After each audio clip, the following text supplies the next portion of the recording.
முக்கிய செய்திகள். மக்களின் நம்பிக்கையை காக்கும் வகையில் அமைச்சர்கள் செயல்பட ஸ்டாலின் அறிவுறுத்தல். துணை முதலமைச்சர் பதவி அல்ல, பொறுப்புதான் என உணர்ந்து பணியாற்ற உதயநிதி உறுதி. பதவியிலிருந்து மோடியை அகற்றாமல் உயிர் பிரியாது. பிரச்சாரத்தில் மயங்கி விழுந்த மல்லிகார்ஜுன கார்கே ஆவேசம். பாஜகவுக்கு வசூல் ஏஜென்ட்டாக செயல்படும் அமலாக்கத்துறை மிரட்டி பணம் பறிக்க உதவுவதாக சஞ்சய் ராவத் குற்றச்சாட்டு.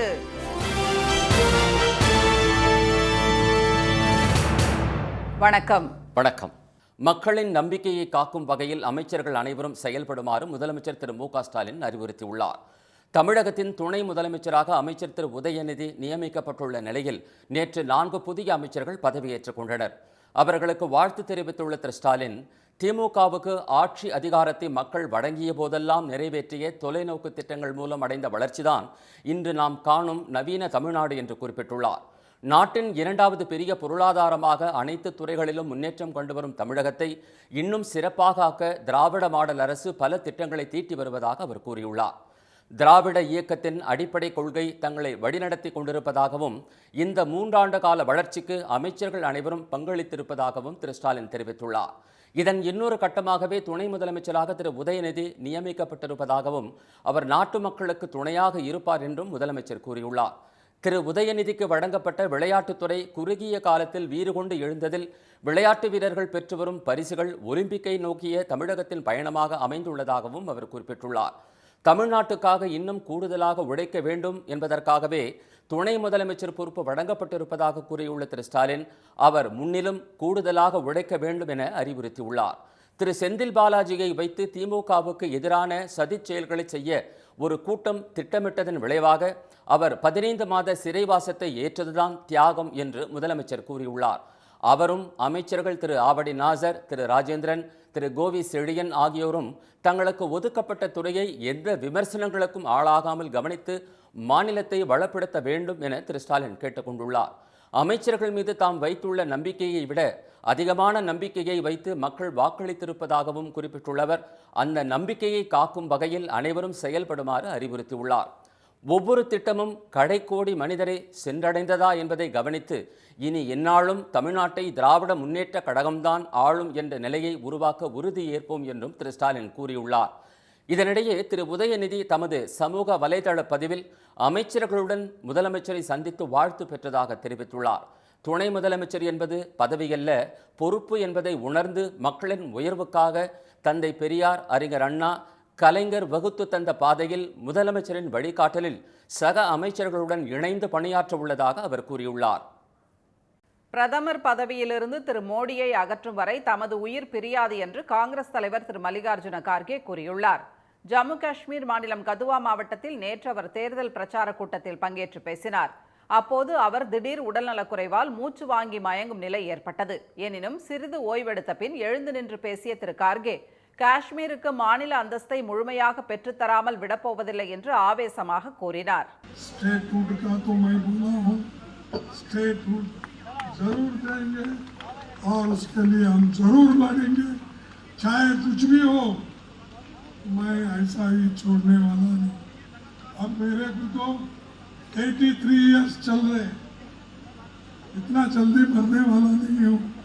जब तक मोदी को नहीं हटाएंगे तब तक मैं जिंदा ही रहूंगा. மேடையிலிருந்து இறங்கிய திரு மல்லிகார்ஜுன கார்கே ஆம்புலன்ஸ் மூலம் மருத்துவமனைக்கு அழைத்துச் செல்லப்பட்டார். அங்கு சிகிச்சை மேற்கொண்ட பின் அவர் நலமுடன் உள்ளதாக காங்கிரஸ் வட்டாரங்கள் தெரிவித்தன. பாஜகவின் வசூல் முகவராக அமலாக்கத்துறை செயல்பட்டு வருவதாக சிவசேனா உத்தவ் தாக்கரே பிரிவின் மூத்த தலைவர் திரு சஞ்சய் ராவத் குற்றம் சாட்டியுள்ளார். டெல்லியில் செய்தியாளர்களிடம் பேசிய அவர், பாஜக தலைவர்களுடன் சேர்ந்து சில அரசியல்வாதிகளிடமிருந்து அமலாக்கத்துறை அதிகாரிகள் பெரும் தொகையை மிரட்டி பறிப்பதாக கூறினார். இதுபோன்ற சட்டவிரோத செயல்களில் ஈடுபடுபவர்கள் பற்றிய விவரங்கள் மகாராஷ்டிர துணை முதலமைச்சர் திரு தேவேந்திர ஃபட்னாவிஸுக்கு தெரியும் என்று அவர் குறிப்பிட்டார். அமலாக்கத்துறையின் முகவராக பணிபுரிந்த ஜித்து நல்லானி என்பவர் மிரட்டி பணம் பறிக்கும் செயலில் ஈடுபட்டதாக குற்றம் சாட்டிய திரு சஞ்சய் ராவத், அவருக்கு எதிராக தங்கள் கட்சி ஆட்சியில் இருந்தபோது சட்ட நடவடிக்கை எடுக்கப்பட்டதாக கூறினார். அமலாக்கத்துறையுடன் இணைந்து பணிபுரிந்ததாக கூறிய ரோமி பகத் என்பவரும் இதுபோன்ற செயல்களில் ஈடுபட்டதாகவும் தற்போது ஆர்தர் ரோடு சிறையில் அவர் அடைக்கப்பட்டிருப்பதாகவும் திரு ராவத் கூறினார். மத்திய விசாரணை அமைப்புகள் ஊழல் அமைப்புகளாக உள்ளதாக அவர் சாடினார். ईडी ये भारतीय जनता पार्टी की कलेक्शन एजेंट है। भारतीय जनता पार्टी के तिजोरी में या खाते में जो पैसा जाता है गया है वो ईडी से माध्यम से जाता है। सबसे पहले ईडी एक भ्रष्ट संस्था है। ये सीतारामन जी के ऊपर जो अपराध या गुना दाखिल किया है वो क्यों है? पैसा जमा किया है इलीगल तरीके से, भ्रष्टाचार खत्म करने के मामले में। लेकिन सबसे ज्यादा भ्रष्ट अगर कोई देश में है तो ईडी और सीबीआई, और उसके जिम्मेदार हमारे प्रधानमंत्री और देश के वित्त मंत्री है। தங்கள் அரசால் அமைக்கப்பட்ட சிறப்பு புலனாய்வு குழுவை மாநில உள்துறை அமைச்சராக திரு ஃபட்னாவிஸ் பொறுப்பேற்ற பிறகு கலைத்து விட்டதாகவும் திரு சஞ்சய் ராவத் தெரிவித்தார். தேர்தல் பத்திர திட்டம் தொடர்பாக மத்திய நிதியமைச்சர் திருமதி நிர்மலா சீதாராமனுக்கு எதிராக கர்நாடகாவில் தொடரப்பட்ட வழக்கு குறித்து பேசிய ராவத், உள்ளூர் நீதிமன்றத்தின் உத்தரவுப்படி இந்த நடவடிக்கை எடுக்கப்பட்டுள்ளது என்று கூறினார். திருப்பதி லட்டு விவகாரம் தொடர்பான மனுக்களை இன்று உச்சநீதிமன்றம் விசாரிக்க உள்ள நிலையில் மத்திய பிரதேசத்தில் உள்ள கோயில் நிர்வாகம் லட்டு விற்பனைக்கு தடை விதிக்க கோரியுள்ளது. ஏழுமலையான் கோயில் பிரசாதமான லட்டு தயாரிக்க பயன்படுத்தப்பட்ட நெய்யில் ஒய்எஸ்ஆர் காங்கிரஸ் ஆட்சியில் விலங்கு கொழுப்பு கலக்கப்பட்டதாக ஆந்திர முதலமைச்சர் திரு சந்திரபாபு நாயுடு குற்றம் சாட்டினார். இது பெரும் பரபரப்பை ஏற்படுத்திய நிலையில் கலப்படம் குறித்து விசாரிக்க சிறப்பு குழு அமைக்கப்பட்டது. கோயிலில் பரிகார பூஜைகளும் நடத்தப்பட்டன.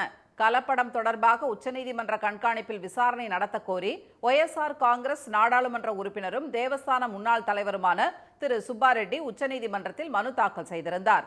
பிரசாதத்துக்கான நெய் குறித்த அறிக்கையை ஆந்திர அரசு தாக்கல் செய்ய உத்தரவிடுமாறு பாஜக தலைவர் திரு சுப்பிரமணியன் சுவாமி கோரியிருந்தார். இந்த மனுக்களை இன்று உச்சநீதிமன்றம் விசாரிக்க உள்ளது. இந்நிலையில் மத்திய பிரதேச தலைநகர் போபால் அருகே சல்கான்பூரில் மலை மீதுள்ள வித்யாவாசினி பிஜாஷன் தேவி கோயில் அறக்கட்டளை அங்கு லட்டு விற்க தடை கோரி செகோர் மாவட்ட ஆட்சியர் திரு பிரவீன் சிங்கிடம் மனு அளித்துள்ளது. மகளிர் சுய உதவிக்குழு தயாரித்து கோயில் வளாகத்தில் விற்கப்படும் லட்டுவின் மனம் மாறுபட்டு இருப்பதாக பக்தர்கள் கூறியதால் கலப்படம் குறித்த சந்தேகத்தில் மனு அளிக்கப்பட்டுள்ளது. கோயிலுக்கு சென்றபோது மனு அளிக்கப்பட்ட நிலையில் லட்டை தடை செய்தால் சுய உதவி குழுவினருக்கு வேலைவாய்ப்பு பாதிக்கும் என்பதால் இரு தரப்பினரையும் அழைத்து மாவட்ட ஆட்சியர் பேச்சுவார்த்தை நடத்தியுள்ளார். இந்த பிரச்சனைக்கு சுமூக தீர்வு காணப்படும் என்று அவர் கூறியுள்ளார். சென்னையில் நடைபெற்ற கிராமத்து திருவிழா தமிழ்நாட்டின் ஒட்டுமொத்த கிராமங்களையும் பாரம்பரியம் மாறாமல் கண்முன் நிறுத்தியதாக பார்வையாளர்கள் தெரிவித்தனர். நந்தனத்தில் செம்புடில் என்ற பெயரில் கிராமத்து திருவிழா கடந்த 3 நாட்களாக நடைபெற்றது. இறுதி நாளான நேற்று அதிக ஆர்வத்துடன் ஏராளமான பார்வையாளர்கள் வந்திருந்தனர். இந்த விழாவை முன்னிட்டு பாரம்பரிய உணவு வகைகள், தானிய வகைகள், விவசாயம் சார்ந்த புத்தகங்கள், மரங்களால் ஆன கைவினைப் பொருட்கள் உள்ளிட்டவை 200 அரங்குகளில் காட்சிப்படுத்தப்பட்டிருந்தன. காங்கேயம், புலிக்குளம், மலைமாடு, உம்பளச்சேரி, ஆலம்பாடி, பர்கூர் உள்ளிட்ட 20 வகையான நாட்டு மாடுகள், கன்னி, சிப்பிப்பாறை, ராஜபாளையம் உள்ளிட்ட 6 வகையான நாட்டு நாய்கள், மேச்சேரி, ராமநாதபுரம் வெள்ளை, வெம்பூர் உள்ளிட்ட 13 வகையான ஆடுகள், 3 வகையான கோழிகள், 3 வகை குதிரைகள் உள்ளிட்டவற்றை அனைவரும் கண்டு ரசித்தனர். காங்கேயம் காலெல்லாம் இங்கே எனக்கு தெரிஞ்சு இங்கே சென்னையில் பார்க்கறது ரொம்ப அரிதாக போச்சு. இப்போ இருக்கான்னு கூட தெரியல. நாட்டு நாயெல்லாம் நிறைய இருக்குது. லைக் ராஜபாளையம், சிப்பிப்பாறை, கன்னி, கொம்பை எல்லாம் வந்திருக்கு. காங்கேயம் காலையில் வெரைட்டிஸ்லாம் சொன்னாங்க, சூப்பராக இருந்தது. இந்த மாதிரி ரைட்ஸ்லாம் இங்கே இன்னொரு வாட்டி கிடைக்குமான்னு தெரியாது. எக்ஸலண்ட்டாக பண்ணியிருக்காங்க. ஸோ ரொம்ப சூப்பராக பண்ணியிருக்காங்க. மாட்டு வண்டி மற்றும் குதிரை வண்டியில் பயணம் செய்து மகிழ்ந்த சென்னைவாசிகள் கண்ணை கட்டி உரியடித்து விளையாடினர். கிராமங்களில் முன்பு பயன்படுத்தப்பட்டு தற்போது மறந்து போன உரலில் பெண்கள் உலக்கை கொண்டு அரிசி குத்தியும் அம்மியில் மசாலா அரைத்தும் மகிழ்ந்தனர். தப்பாட்டம், சிலம்பாட்டம், அரிவாளாட்டம், தெருக்கூத்து உள்ளிட்ட பாரம்பரிய கலை நிகழ்ச்சிகளும் பார்வையாளர்களை கவர்ந்தன. சிறுவயதில் வாழ்ந்த, பார்த்து வளர்ந்த கிராமங்கள் காலச்சூழலுக்கு ஏற்ப மாறி வருகின்றன. இந்நிலையில் தற்போது கிராமங்களுக்கே சென்றாலும் காண கிடைக்காத பாரம்பரிய அம்சங்களை ஒரே இடத்தில் பார்த்ததாக நிகழ்வுக்கு வந்தவர்கள் தெரிவித்தனர். தமிழ்நாட்டில் பள்ளி காலாண்டு தேர்வு விடுமுறையொட்டி சுற்றுலா தலங்களில் மக்கள் கூட்டம் அலைமோதி வருகிறது. குழந்தைகளுக்கு விடுமுறை என்பதால் ஏராளமானோர் சுற்றுலா தலங்களை நோக்கி படையெடுத்துள்ளனர். உதகையில் 2வது சீசன் தொடங்கியுள்ள நிலையில் தமிழகம் மட்டுமின்றி கேரளா, கர்நாடகா, ஆந்திராவிலிருந்தும் சுற்றுலா பயணிகள் குவிந்தனர். தாவரவியல் பூங்காவில் 10,000 தொட்டிகளில் வைக்கப்பட்டுள்ள dahlia, salvia, Inca marigold, Daisy, balsam உள்ளிட்ட 70 வகையான செடிகளை கொண்டு சிறப்பு மலர் கண்காட்சி ஏற்பாடு செய்யப்பட்டுள்ளது. மேலும் புது பூங்காவில் 2000 மலர் தொட்டிகளில் பல்வேறு விளையாட்டு வடிவங்களுடன் செய்யப்பட்டுள்ள அலங்காரத்தையும் சுற்றுலா பயணிகள் கண்டு ரசித்து குழு சீசனை அனுபவித்தனர். எல்லாமே சூப்பராக இருக்குது. எல்லா ஃப்ளவர்ஸுமே செம்மையாக மெயின்டைன் பண்ணியிருக்காங்க. ஸோ ரொம்ப ஹாப்பி, எங்கள் பசங்களும் ரொம்ப ஹாப்பியாக ஃபீல் பண்ணாங்க. கிளைமேட் நல்லா இருக்குன்னு வந்திருக்கோம் அந்த வின்டர் சீசனுக்கு. செகண்ட் டைம் விசிட் இது ஃப்ளார் ஷோ. ரொம்ப அருமையாக இருக்குது எல்லாமே பார்க்குறதுக்கு. டிஃப்ரெண்ட் டைப்ஸ் ஆஃப் ஃப்ளார்ஸ் எல்லாம் பார்க்குறோம். சுற்றுலா பயணிகளின் வருகையால் உதகையில் 2வது சீசன் களை கட்ட தொடங்கியுள்ளது. அதேபோல ஒகேனக்கல்லிலும் கூட்டம் அதிகரித்து காணப்பட்டது. பரிசல்களில் சென்றும் அருவிகளில் நீராடியும் சுற்றுலா பயணிகள் விடுமுறையை அனுபவித்தனர்.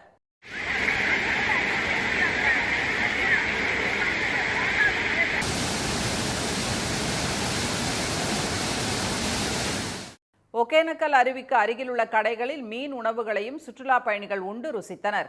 பள்ளிகளுக்கு 6ஆம் தேதி வரை விடுமுறை விடப்பட்டுள்ளதால் வரும் நாட்களில் பயணிகள் கூட்டம் மேலும் அதிகரிக்கும் என்று எதிர்பார்ப்பதாக வியாபாரிகள் தெரிவித்தனர். பிரசித்தி பெற்ற சைவ மற்றும் வைணவ ஆன்மீக தலங்களை இணைக்கும் வகையில் புதிய 4 வழிச்சாலை அமைக்கப்படுவது தென் மாவட்ட மக்கள் மற்றும் பக்தர்களிடையே மகிழ்ச்சியை ஏற்படுத்தியுள்ளது. இது குறித்த விவரங்களை பார்ப்போம். ஸ்ரீவில்லிபுத்தூர் ஆண்டாள் கோயில், சித்தர்கள் வாழும் மலை என கூறப்படும் சதுரகிரி சுந்தர மகாலிங்கம் கோயில் உள்ளிட்ட ஆன்மீக தலங்கள் மேற்கு தொடர்ச்சி மலைப்பகுதியில் அமைந்துள்ளன. இப்பகுதியிலிருந்து நாட்டின் முக்கிய புனித யாத்திரை தலங்களில் ஒன்றான ராமேஸ்வரம் செல்ல மதுரை வழியாக 50 கிலோமீட்டருக்கு மேல் சுற்று வழியில் பயணம் செய்யும் நிலை உள்ளது. இதனால் 1 மணி நேரத்திற்கு மேல் பயண நேரம் அதிகரிப்பதுடன் போக்குவரத்து நெரிசல், கூடுதல் பயணச் செலவு உள்ளிட்ட சிரமங்களும் ஏற்படுகின்றன. ஸ்ரீவில்லிபுத்தூரில் இருந்து ராமேஸ்வரம் வரை 4 வழிச்சாலை அமைக்கப்படும் என்று தமிழ்நாடு அரசு அண்மையில் அறிவித்திருப்பதால் இந்த சிரமங்கள் விரைவில் நீங்கும் என்ற எதிர்பார்ப்பு எழுந்துள்ளது. மல்லி ஊராட்சி பகுதியில் தொடங்கும் இச்சாலை விருதுநகர், திருச்சுழி வழியாக பார்த்திபனூரை சென்றடையும். அங்கிருந்து ராமேஸ்வரத்திற்கு ஏற்கனவே 4 வழிச்சாலை உள்ள நிலையில் இப்புதிய சாலை பக்தர்களுக்கு வசதியாக இருக்கும் என பலரும் கருத்து தெரிவித்துள்ளனர். ராமேஸ்வரம் போனோம்னா ஒரு 60 to 70 கிலோமீட்டர் தூரம் நாங்கள் கடந்து செல்ல வேண்டிய சூழ்நிலை இருக்குது. இது நமக்கு 70 கிலோமீட்டர் சுற்றுறது மட்டும் இல்லாமல் எரிபொருள், இடையூறு, நெரிச்சல் மற்றும் தொலைவு தூரம் போய் சுற்றி வரக்கூடிய டைமாகவும் இருக்குது. இது நம்ம இப்படி 2 ஆன்மீக தலத்தை இணைக்கிறதுனால சதுரகிரியிலிருந்து வர்றவங்களுக்கும் இது ரொம்ப எளிமையாகவும் அமையும். புதிய 4 வழிச்சாலை அமைப்பதற்காக விவசாய நிலங்களை கையகப்படுத்தி சாலையை அகலப்படுத்துவதற்கு முதல் கட்டமாக 120 கோடி ரூபாய் ஒதுக்கப்பட்டுள்ளது. இத்திட்ட பணிகளின் போது முடிந்தவரை விவசாயத்திற்கு பாதிப்பு ஏற்படுவதை தவிர்ப்பதுடன் கையகப்படுத்தப்படும் நிலத்திற்கு உரிய விலை வழங்க வேண்டும் என்பது விவசாயிகளின் கோரிக்கையாக உள்ளது. இச்சாலை மேற்கு தொடர்ச்சி மலையையும் ராமேஸ்வரம் கடலையும் இணைப்பதால் விவசாயம் உற்பத்தி செய்யக்கூடிய பொருள்களை நல்ல சந்தைப்படுத்தக்கூடிய வாய்ப்புகள் அதிகரிக்கிறது. இதனால் விவசாயிகளுக்கு லாபமும் அதிகமாக கிடைக்கக்கூடிய வாய்ப்புகள் உள்ளதால் இதுக்காக தமிழ்நாடு அரசாங்கத்துக்கு நன்றி சொல்கிறோம். இந்த 4 வழிச்சாலை திட்டம் சிவகாசி சுற்றுச்சாலை திட்டத்துடன் சேர்த்து செயல்பட உள்ளதால் சங்கரன்கோவில், கோவில்பட்டி, கழுகுமலை ஆகிய ஊர்களில் இருந்தும் எளிதாக ஸ்ரீவில்லிபுத்தூர் ராமேஸ்வரம் சாலையை அடைய முடியும். இதன் மூலம் அப்பகுதிகளில் வர்த்தக ரீதியான முன்னேற்றமும் ஏற்பட வாய்ப்புள்ளதால் பக்தர்கள், வணிகர்கள், சுற்றுலா பயணிகள் என பல்வேறு தரப்பினரும் இத்திட்டத்திற்கு வரவேற்பு தெரிவித்துள்ளனர். கனமழை வெள்ளத்தால் 129 பேர் பலியான நேபாளத்தில் மீட்பு பணிகள் தொடர்ந்து நடைபெற்று வருகின்றன. தலைநகர் காட்மண்டுவில் 32 சென்டிமீட்டர் மழை கொட்டி தீர்த்த நிலையில் பாக்மதி ஆற்றில் அபாய அளவை தாண்டி 7 அடி உயரத்துக்கு வெள்ளம் பொங்கி பாய்ந்தது. தாடிங் மாவட்டத்தில் ஏற்பட்ட வெள்ளப்பெருக்கில் சிக்கி தவித்தவர்கள் கயிறு கட்டி மீட்கப்பட்டனர்.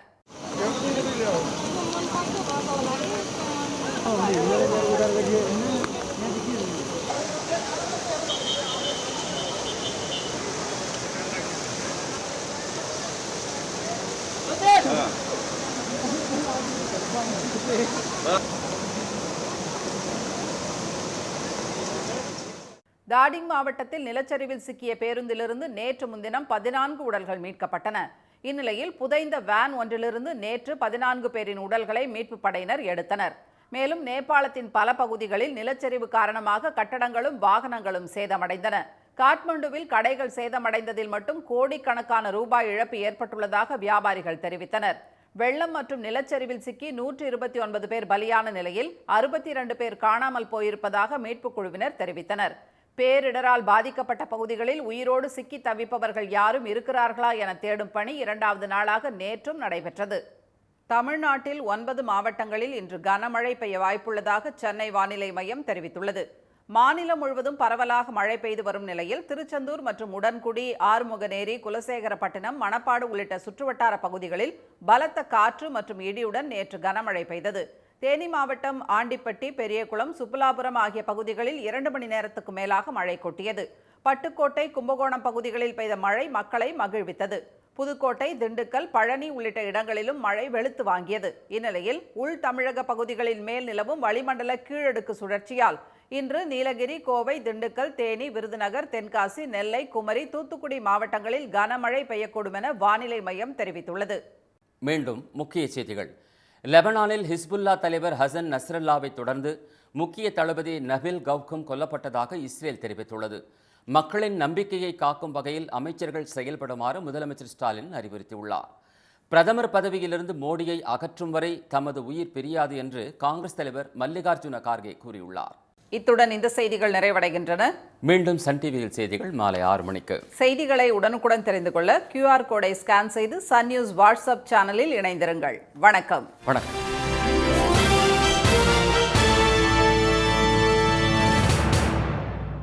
உடனுக்குடன் செய்திகளை தெரிந்து கொள்ள சன் நியூஸ் பெல் ஐகானை கிளிக் பண்ணுங்க.